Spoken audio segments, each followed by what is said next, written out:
এটা হচ্ছে আমাদের একটা রাজহাঁসের খামার। আমরা মূলত এখান থেকে কত লাভ করি এবং কত লস করি সেটা বেশি আপনাকে জানিয়ে দিব। এখন কথা হচ্ছে, আপনি যদি এই রাজহাঁসগুলোকে আপনি শখের বসে যদি আপনি পালতে চান, তাহলে কিন্তু ভাই এখানে লাভ লস খোঁজার কোনো প্রয়োজন নেই। আর আপনি যদি বাণিজ্যিকভাবে এই হাঁসগুলোকে পালন করতে চান, তাহলে এখন আপনি কতটুকু লাভবান হতে পারবেন সেটা জানিয়ে দিব। কারণ আপনাকে অনেক ভিডিও দেখার পর ভাববেন যে রাজহাঁস পেলে অমুকে এত লাভ করলো, সে অত লাভ করলো। মূলত আমি আপনাকে লিগেল যেটা সেটাই বলে দিচ্ছি।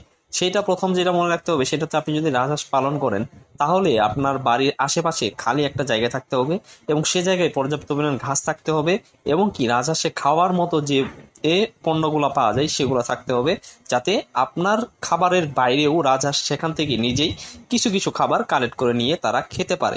এই বিষয়টা যদি আপনি মেনটেন করতে পারেন, তাহলে আপনি রাজহাঁসের খামার করে দ্বিগুণ লাভবান হতে পারবেন। এটা আবার মাথায় রাখবেন, কারণ এখন প্রত্যেকটা খাবারের জিনিসের দাম বেশি। আর আপনি যদি চান যে একদম বদ্ধ করে রাজহাঁস পালন করবেন, তাহলে কিন্তু ভাই এই যুগে এইটা স্বপ্ন দেখে লাভ নাই।